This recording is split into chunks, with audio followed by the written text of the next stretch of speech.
when these affordable housing units are created, besides creating the physical units, which takes a lot of capital, the developer and the owner and operator and the service provider also need to piece together the services funding and a local, some type of operating subsidy. So they need to piece together the different programs. So it really depends, and it varies project by project.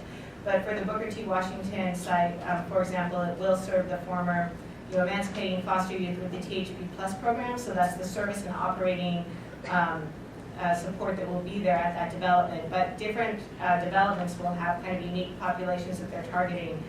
The ARD, for example, will have mental health services act funding, and so that will be for youth that struggle with mental illness that will go there. They will have supportive services targeted to that population. Other buildings might just be in general for homeless youth and not have so much of a target population. Will there be specifically trained staff there that will cater to this targeted population? Yeah, so that's definitely the goal, is that there will be very experienced staff in both the management and the services. The Booker T. Washington development, for example, will have first place for youth there. It's a very experienced service provider that works with emancipating foster youth.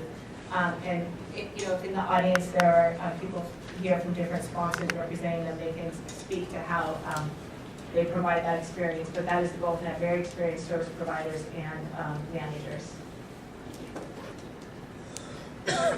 How about like volunteers that go into there to help? Will they also have like training sessions for them, so anybody that will work to affect the youth that live there will be just trained, at least have like one training session for any volunteers that go in? So I know staff will be trained, but how about just volunteers?